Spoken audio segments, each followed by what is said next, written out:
Alrighty kids, today we're going to talk about games of 2009 that we're looking forward to. Let's say inside of the next 3 months. Let's not make it a grand thing till the Christmas. Let's just make it inside of the next 3 months. Now, 2008, for all of the great games that came out, and there were some great games that came out, was pretty much a year of disappointment, let's face it. The big titles, the ones that were kind of promising to change the world, never really did, despite what any outlet has told you. There was nothing out there that really drove the industry forward as such. And something that 2007 can boast, things like Bioshock and stuff like that. So let's have a quick look now at the start of 2009, the ones that kind of got left over from last year. Because let's face it, half of them were meant to come out in Christmas last year. But we'll go into some of the ones that I think should really deserve a look in, say, the next 3 months. So the first one of those is Skate 2. Now, I've downloaded the demo for this, and I loved Skate 1. Absolutely loved Skate 1. I thought it was a fantastic game, a great experience, the whole atmosphere of it. There was no Bam Margera telling me that I had to ride a shopping cart into a set of fireworks to complete an objective. It was just skating. It was just cruising down the road, listening to the great songs on the EA soundtrack. And this new one's setting up to be like that as well. You can get off your skateboard, but not to do anything stupid, just to like walk upstairs and do like hand plants and stuff like that. So I hope that they don't ruin it by doing what I like to affectionately refer to as a Tony Hawk and introducing Bam Margera. Let's just hope that they stay away from that whole angle. Another one that I'm really looking forward to that's due in the next 3 months is Red Faction Guerrilla. Now, Red Faction is one of those interesting titles. The first one, while it was an okay game, was more about the tech behind it, the whole idea of destructible environments. Nearly everything in that game could be blown up, especially when it came to rock faces. So instead of, let's say there's a locked door, what you do is you go to the wall next to it, blow a hole through the wall, in you go. I mean, we used to just get heaps of satchel charges and blow them up concurrently to see how deep we could go into like a rock face. This new one looks really good. It's a third-person shooter, so they've come away from the first person, and you finally managed to secure the help of the EDF, which is the Earth Defence Force, I assume, which is also a name of another great game, but I digress. They come in and they're meant to save you from your Martian captors, but it turns out they're just as bad, that old story. The good thing about this one is I've noticed with the physics, because it's outside and it's a little more, because the planet's been terraformed, you're dealing with buildings and things more often, so you take out the support structure of a building and it will crumble in on itself, like it will fall realistically. And let's say you're being attacked by some guys on a stairwell, so you blow up the stairwell to knock them out, but you've got people you have to take with you. The AI scripting apparently has been worked so that if you blow a hole in the floor, you can just jump through the floor and away you go. So that's the hardest thing about having destructible environments, AI scripting, and hopefully they can get away with it. Hopefully they can pull it off and make a decent game. Another big one that I've been hanging out for, speaking of destroying worlds, is Bionic Commando. Now, Bionic Commando Rearmed was a fantastic game on the Xbox Live Arcade. I'm really hoping that Grin, who are doing this for Capcom, managed to do something magical, because it's something that's really a big point in the industry at the moment. Is Japan making a move into the Western market? Because I mean, back in the day, it used to be a big Japanese thing. 70% of the market was Japanese. Now it's like 20%, not even. So let's hope that it's a game. I mean, Dead Rising was a Capcom game that did massive over here, and Capcom always do well. But let's hope that, I mean, this is made by Westerners for a Japanese company. Let's hope it does really, really well and does the things that it looks like it's going to do. I mean, the inertial motion when you're swinging looks really good. Like, it looks like they've managed to capture that whole idea of, swinging to the next one. And it's something that Spider-Man games have generally done well. The fighting looks all right. Everything looks okay. I mean, the actual, the hand-to-hand combat and the actual shooting looks really good. So I hope they've got a winner on their hands, because I think that it opens the door for that whole idea of, Japanese developers coming out here and releasing stuff. But I have my hopes set for it. And another one that I'm kind of hoping is good is The Godfather. Godfather 2, of course, an EA game. Now, the first one, it was good. There was something about it that didn't mesh. They tried to integrate story elements into it. It just didn't work. There was something about it that just didn't feel right.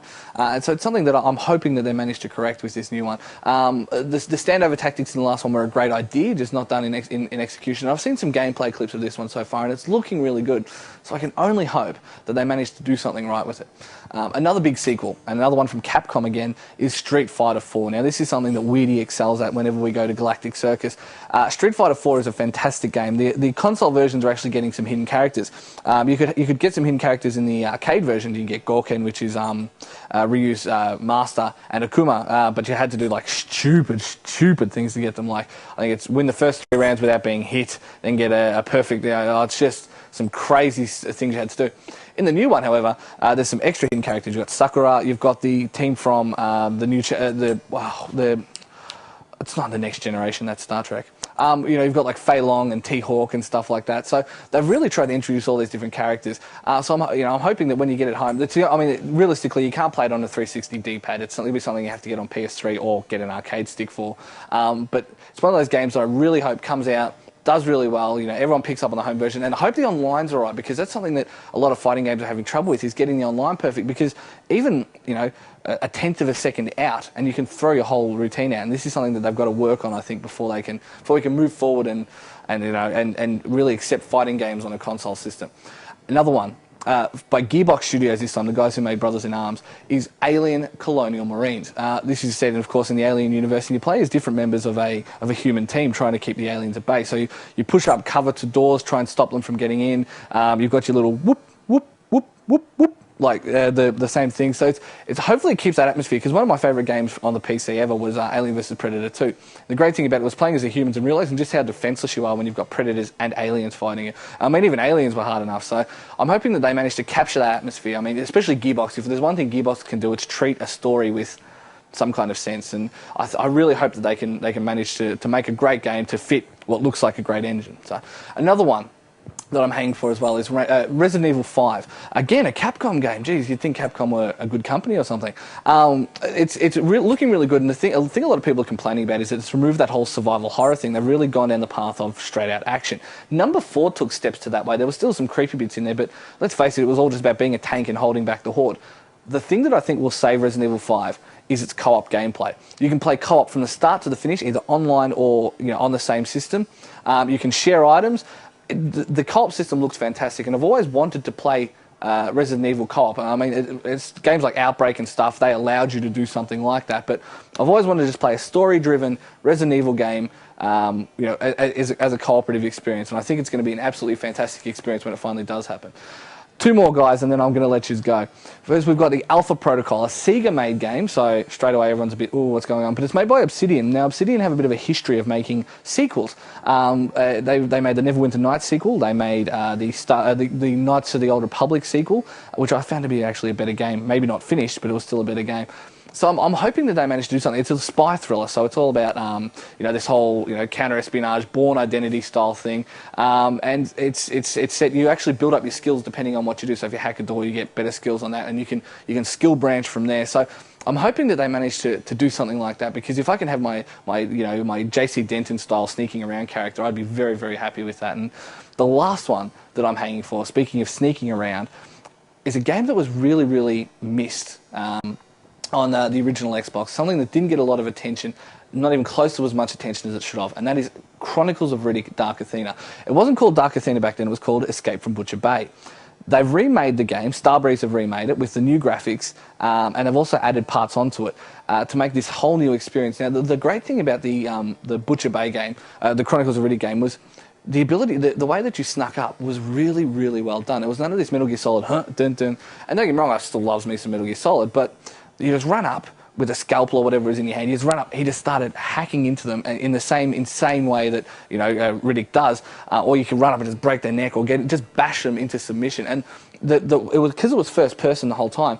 The sneaking elements were really well done, and it was absolutely brutal. Watching a guy as you're just stabbing him like square in the head with this knife was just insanely well done, and it really captured the psychological state of Riddick as he was committing all of these acts. And that is, if there's one game I'm kind of hoping manages to live up to the original, it's that game, because it was such an experience.